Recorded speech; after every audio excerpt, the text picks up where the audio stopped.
18th of September 2025. This video is a little bit different than my usual content in that what I'm talking about today, although it is about stuff, not about stuff I usually talk about, is actually a little bit of a darker turn. Not too dark, don't worry, but just a little bit of a harder, grimmer, grittier reality kind of video. And it's for people who are expats, meaning expatriates, living in Israel. And about the reality of that, which can be very wonderful, but it can also be, at times, depending on the person and their context, more than a little challenging. There are certain things that are very difficult about living in Israel. And if you're not aware of what those things are and how to handle them, it can actually bite you in the backside pretty hard and cause you a lot of pain and suffering that is not always avoidable, unfortunately. Sometimes it is, sometimes it's not. And what we see is that in the case of expats in Israel, there are many examples of challenges that people face when they come here, especially from the US, by the way. Now, in the case of most people who come here from the US, let me just be clear. Life can and often is pretty chill. And I don't want to say too easy, but it can be pretty easy and comfortable, even if you don't live the same large life that you used to live, let's say, in America. Right? You might be a little bit less materialistic in Israel if you buy property or rent a nice place or whatever. It might be a little bit smaller or even a lot smaller than what you're used to, depending on where you come from in the US. You know, if you lived in the Midwest or something like that, where you had a lot of room relatively for every square foot, or you had a lot more square feet than your property in Israel. That can make adjusting to life in Israel a little bit of a challenge, but that's honestly one of the minor things, right? Yes, it can be a bit annoying if you're used to living in a large house or a large apartment, that all of a sudden you're kind of in tighter quarters just because of the nature of real estate in Israel, right? There's still a high demand for real estate in Israel. People want to live here.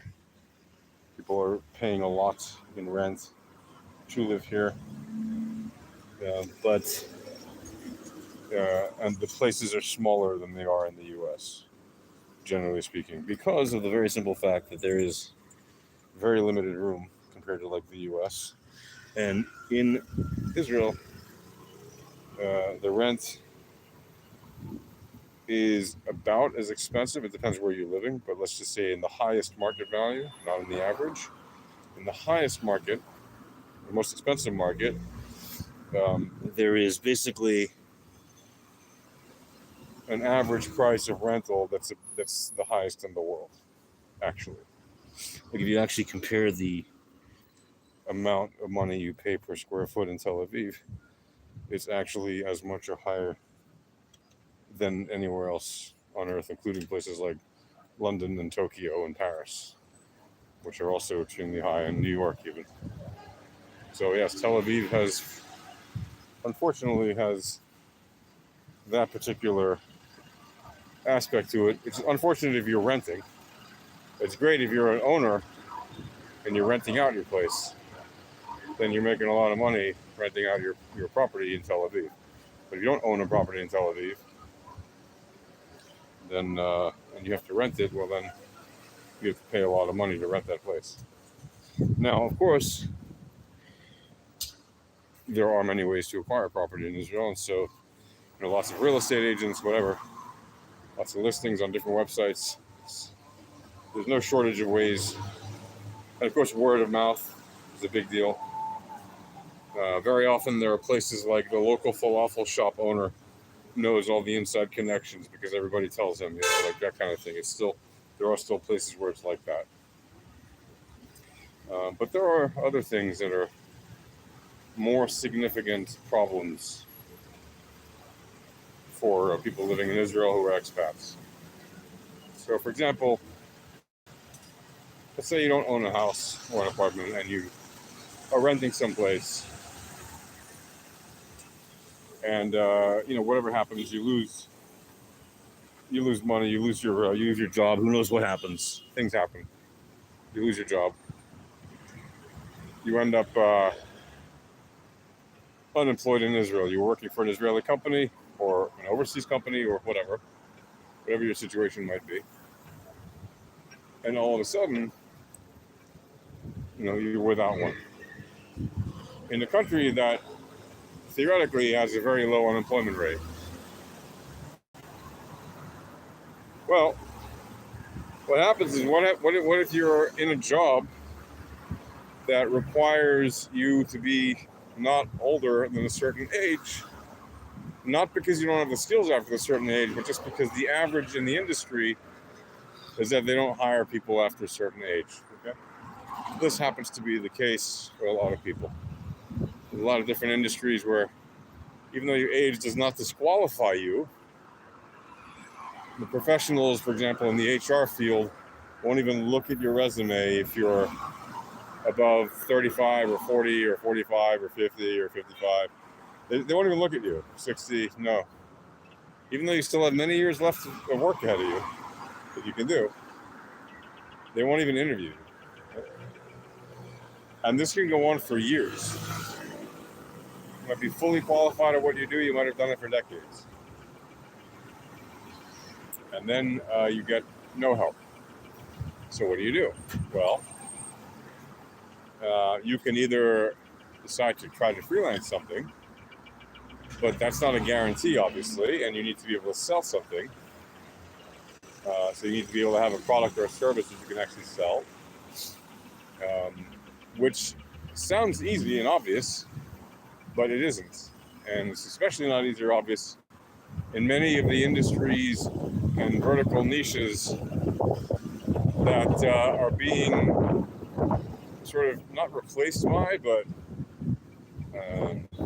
changed by things like large language model tools, etc. So if you work in any creative job, sales and marketing, anything like that, even certain management jobs, things that can be replaced by robots are being replaced by robots, and people who are in positions to hire other people are very often just using robots. Despite the lack of quality, the reduced functionality, the reduced efficiency in terms of actually getting things done, like, yeah, sure, LLMs can produce a lot of materials, but they can't necessarily close deals. In fact, they can't close deals, right? Not generally. I mean, yeah, you can have a chat bot that in theory could let people sign up to something, but that's not how the majority of most businesses are doing business these days. Most businesses are still doing business with the kind of old-fashioned way where people talk. If it's business to business, people talk, and maybe multiple times usually, and then they end up doing a deal, right? If it's direct to client, business to client, B2C, business to consumer, then you still need to have some levels of interaction between the consumer and the merchant, right? So then what do? Okay, well, if you're an expat living in Israel and you lost your job and you're trying to figure out what to freelance, you can get a lot of great ideas from using LLMs, etc., to find some ideas of what you might do. But then you need to still go out and actually find the customers. And which, look, there is like 1,000 great websites that you can go on to look for remote work in this day and age. Right? There's plenty of them. Here's the problem. there's a problem. If, for example, you were used to working for a company where you earn basically an American salary or a European, a high European salary, or whatever, even just a high salary in Israel, you're not usually going to find those types of jobs on the public boards for remote jobs. You find a lot of jobs. There are some WhatsApp groups, etc., where you can get invited, or you can be on groups that have high-end job positions, but you do need to obviously speak the language fluently, etc. So if you are used to working only with Americans or other English speakers around the world, and you don't speak Hebrew fluently or write it fluently, etc., then you're going to have a problem, because all the jobs posted on those kind of groups typically are all posted in Hebrew. And that means that they require that you're managing an Israeli company. Obviously, that's going to be done in Hebrew for the most part. Not every case, but for the most part. Then there's also the problem of bureaucracy, right? So there's a lot of things in Israel that are. I'm from the U.S. and France, but I'm in Israel at the moment. A lot of experience in building companies and helping people find work, looking for different clients around the world all the time, etc. So then there's a bunch of bureaucratic things that need to be done in Israel. One of those main things that needs to be done in Israel is the social security aspect. And another one is the unemployment aspect. Another one is the social welfare aspect. And all these different groups that are government run groups, they all have their own offices, they all have their own bureaucracies, they all have their own forms that you need to fill out, they all have their own people you need to meet with if you are looking to qualify for assistance from any of them. Right? There's even a housing authority that can help you with housing if you meet certain qualifications. The irony is that, let's say you're penniless. Okay, let's give you the most extreme example. Let's say you're penniless, like literally penniless. The irony is that the places that are intended to help you as a person, they actually don't help you. Like, you need to have money to get help. I know that sounds crazy, because it is. But if you actually get to the point where you're penniless in Israel and you don't already have a system in place to help you out, you're kind of screwed, at least for a while. If you can survive the 1 to 6 months that it might take you, or in some cases it might take you many years, but at least 1 to 6 months to get the help that you, in theory, deserve or are entitled to, because you're a member of the society. Even if you've never paid a penny to them, etc., you still deserve some minimum support. But of course, the minimum support that they give you, it's, let's say you need, I don't know, I'm just giving you an example. Let's say you need $500 a month for food, okay, for a couple people or whatever. Okay, food's not cheap in Israel. I mean, some it is, but generally speaking, supermarket food in Israel is actually pretty expensive. But whatever, not compared to New York prices, but it's not cheap, and the prices have gone up a lot in Israel recently. So let's say you need $500 a month or whatever for food. Okay, the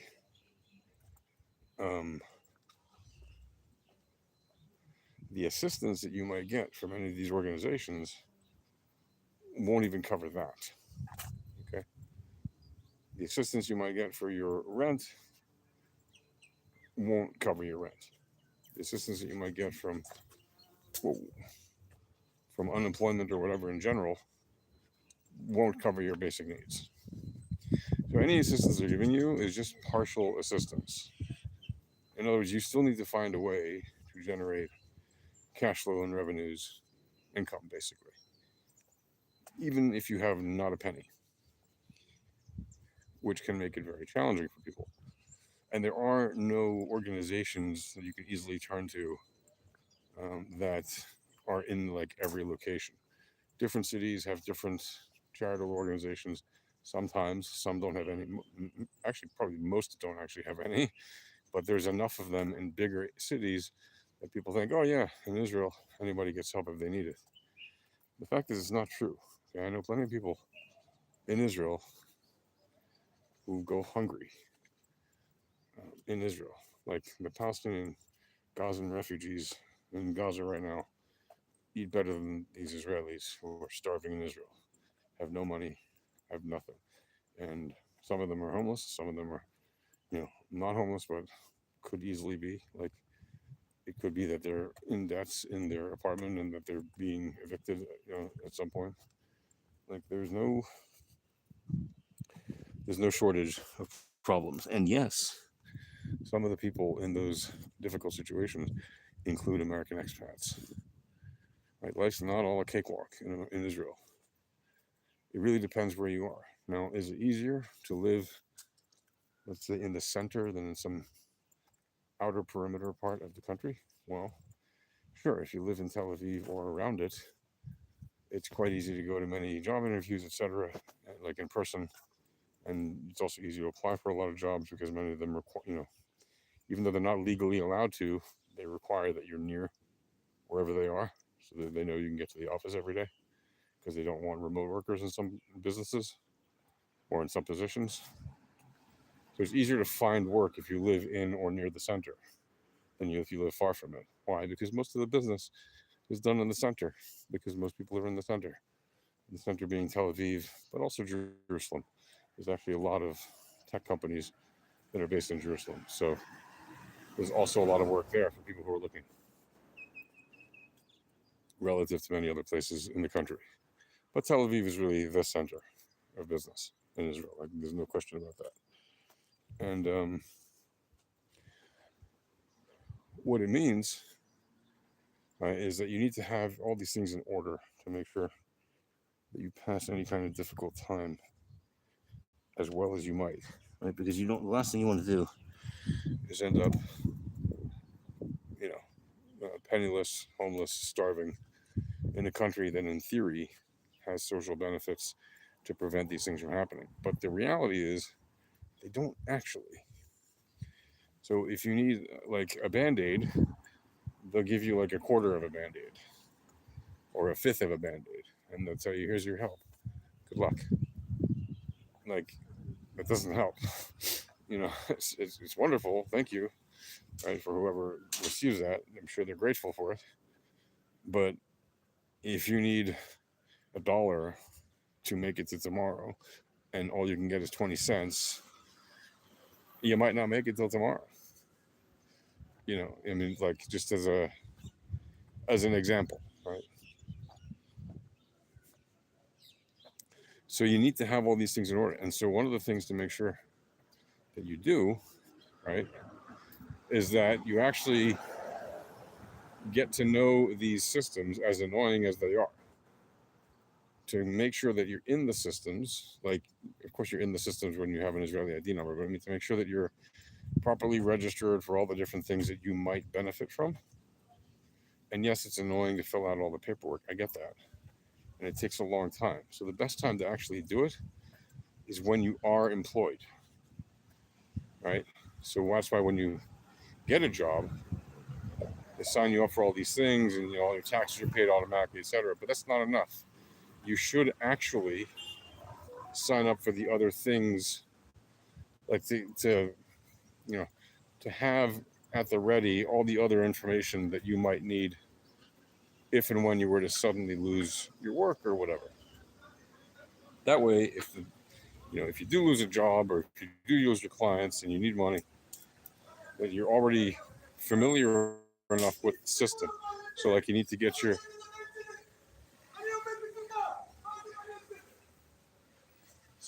like you need to get the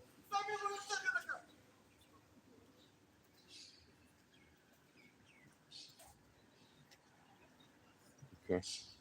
You need to have all these processes kind of in place for the purpose of if you need to, apply for help from any of them beforehand. For example, getting your online passwords for their websites, etc. Whichever organizations have websites. Some of these organizations have websites, and some of them. What is it? The Social Security, for example, right, of Israel. It's called Bituach. Hello, I said hello. Hello, hello. Hi. Um, so once you have all your online logins, etc., that you need, and you've submitted all the information that you need to, have access to all that stuff, if if something should happen, like you suddenly need Social Security and or unemployment benefits, that you get all the letters you need. But if it's for medical reasons, you get letters from your doctor. If it's for other reasons, you get letters from whoever is the authority on that. You have to bring all the paperwork that you have with you to meet with, some clerk at whatever government office you're going to meet with. You have to have all the relevant papers. If there's any other papers you need to get them either from there or from their websites if it's possible. And you have to have all these things ready, which will make your life a lot easier, especially if you do it while things are still relatively good for you. Right? Even like if they tell you, yeah, we lost money at our company, we can't keep you hired anymore, whatever, and now you're fired. So you usually have some time between they tell you you're fired and the time they actually let you go.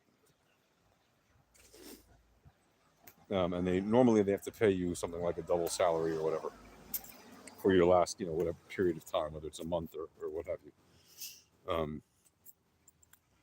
And whatever other benefits are in your termination agreement, right? Um, Whatever your context is. So during that period of time when you're being let go, that's actually the time to go ahead and file for all these things. Exceptions to this rule, of course, are if you know you're going to find a job very easily for whatever reason. Yeah, like if you are a person whose work is in extremely high demand and you're not going to go more than a day unemployed, and you're just going to like tell some friend of yours, hey, I'm looking for a job, and they're going to tell somebody that they know who's hiring somebody like you. Right, that does happen too. But again, for the most part, even if you know people and you communicate with them mostly online, that's not going to help you very much.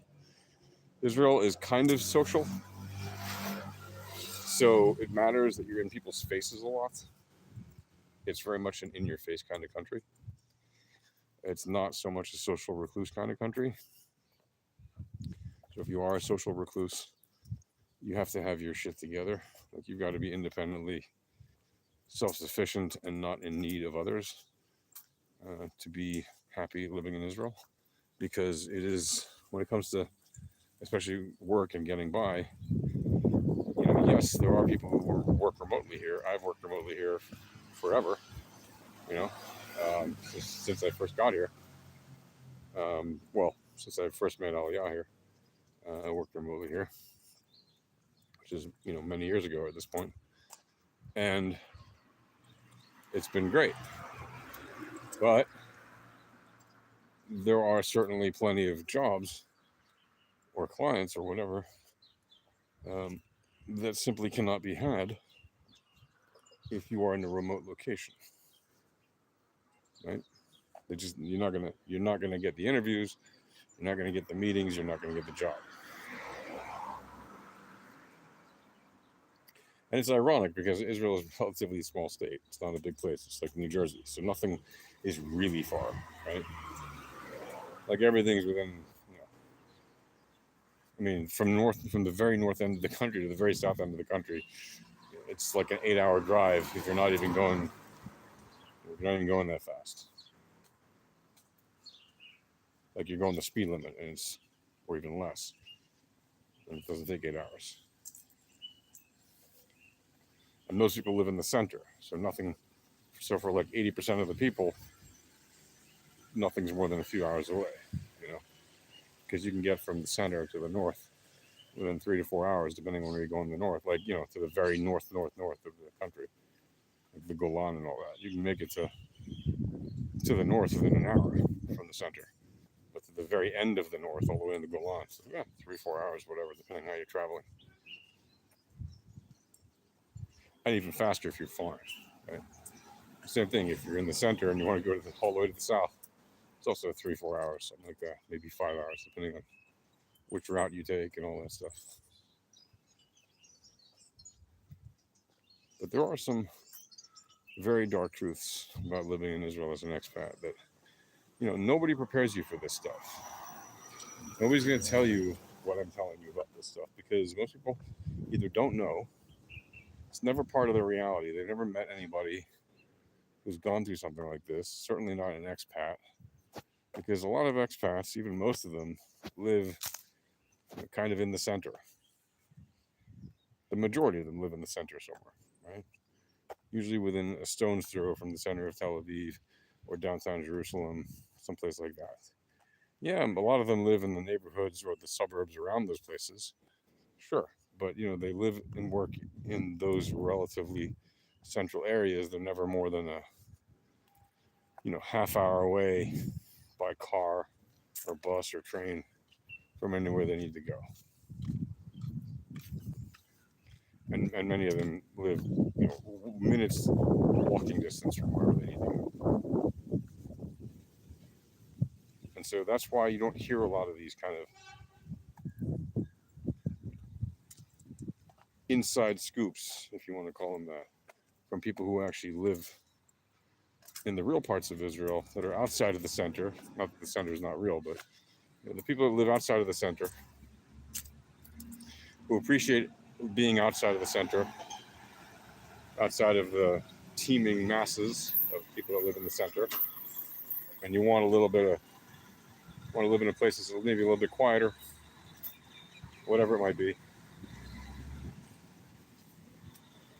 and you need to know these things because since nobody will tell you these things, the only easy way to find out is not easy. The only normal way people find out is by finding out the hard way.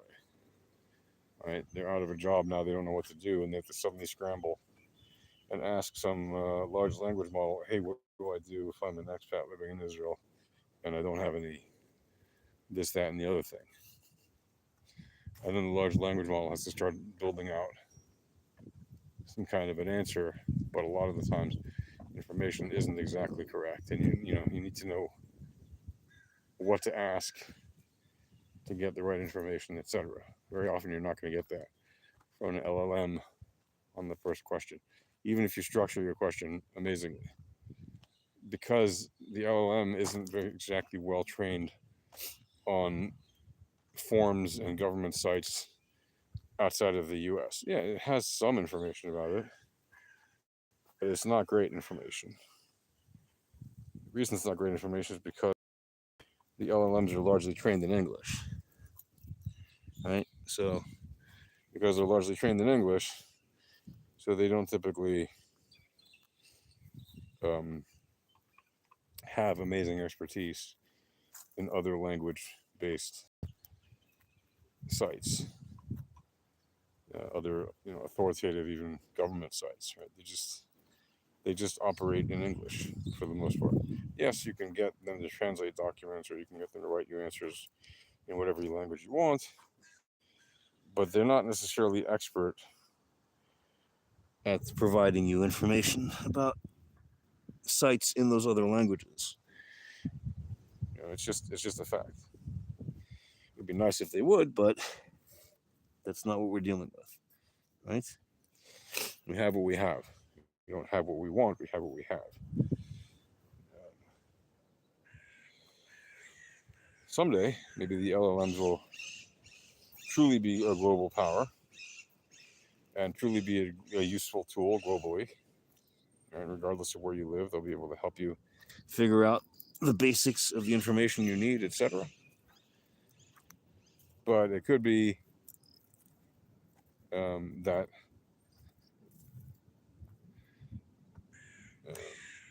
that could take a while, especially when it comes to government sites.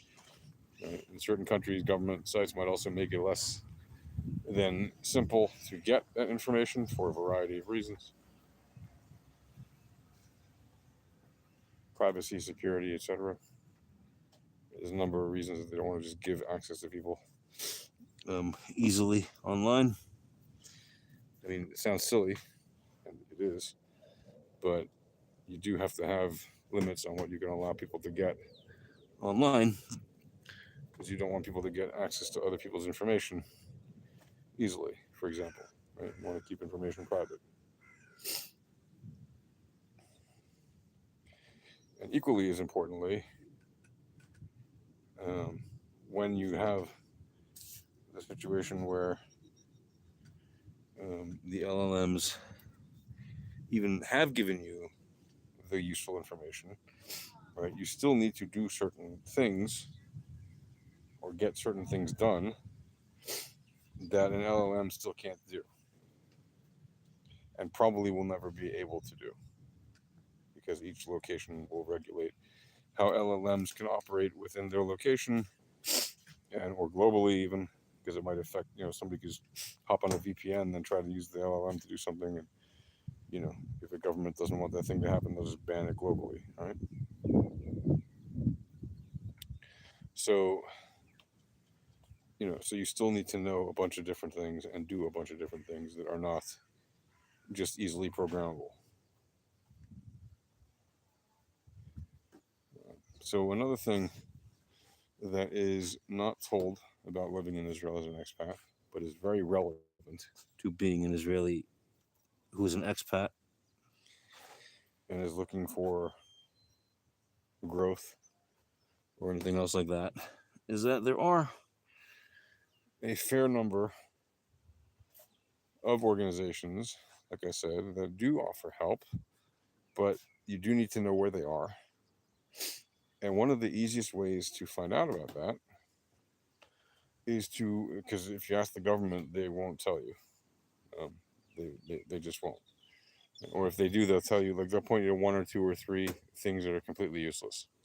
Like, they'll point you to charitable organizations that don't actually help individuals if you ask them as an individual. They help lots of people, but they help those people in different ways, and it's not necessarily relevant to an individual looking for specific individual help. Like, they might be helping large groups, etc., in different ways. They might, feed cafeterias full of people or whatever. That might not be relevant to you if you live, 50 miles or 100 miles away from those places, etc. So what you do for people who need this kind of like emergency help is actually you go to a synagogue or a Beit Knesset or whatever you want to call it. It's a house of worship, a Jewish house of worship if you're Jewish. You go there. By the way, even if you're not Jewish, you can go there, right? You go there and you speak to the rabbi who is in charge. And you tell them your situation. And they are usually connected to charitable groups that can help you in the immediate short term. Right? Now, they're not going to solve all your problems for you, usually. But there might be a case where they might help you with immediate assistance. Like if you need, I don't know, some shekels for food, for groceries for the day or something. Sometimes out of the kindness of their heart, they'll literally, I've seen rabbis literally pull out money from their wallets and just give them to people, to families that are hungry. It's amazing. And I've seen, people of those synagogues do the same. Right? And they don't humiliate anybody or anything like that. They're just there to help. Like, they want everybody to be happy. Right? And so, the rabbi has ways of, if he's going to ask anybody in the congregation to help, they'll do it in a way that's very respectful and dignified. They might even not even mention who it's for. They might just say it's somebody, it's for somebody that I know that needs help. And that way, they don't, like, if you're going to feel embarrassed or humiliated by that kind of ask, it's not going to humiliate or embarrass you, right? Because they know how to ask their congregation in a way that the congregation gets the message and understands the need and is willing to help. And that happens actually a lot. And then they, more importantly, other than the immediate help that they can give you, they can normally connect you with um, other types of organizations that will help you. There are, in fact, a lot of, like I said, a lot of different organizations across Israel. Most of them are in the center. But once you're on their rolls, which rabbis can usually connect you to in some way, once you're on their rolls as a person in need of assistance, they can actually give you assistance. Problem is, if you live in an area where there isn't a synagogue or something near you, that does happen in some places. Like there aren't synagogues in every corner in Israel. And if you have a hard time getting around, or if you have a hard time, whatever it might be, like you still need to get to one of those places. Even if you call them, they're still going to want to meet you. Maybe they come visit you, maybe you go visit them, whatever it might be. Usually you need to go to them because you're seeking assistance. So if you have physical challenges, the reason I mention it is because if you have physical challenges to get around, then you need to have somebody either help you get there or find some other way to make the meeting happen. And again, this is all like information for like an extreme case. If you lost your job and you're completely penniless and you need help like immediately and you have nowhere to get it from because it's going to take weeks or months for the government to actually help you, and you don't have weeks or months of resources available to you. Remember, this does happen even to expats. That's the whole reason I'm making this video. Right? There are, yes, most expats in Israel are actually doing pretty well, especially if they work in any kind of tech job or high-level business jobs. Sure, they'll do well, usually, because those jobs pay well.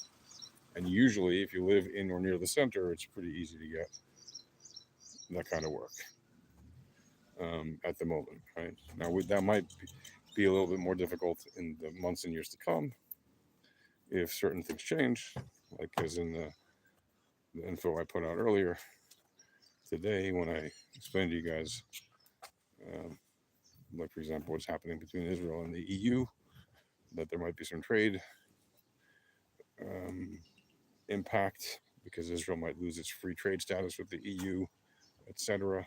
That agreement might be temporarily or permanently put on hold or stopped because of the war, which is insane, but that's reality. So that might cause some people who are expats to be in a little bit more jeopardy. But for the most part, expats, you really don't even need the info in this video because most of them are doing fine. However, some are not.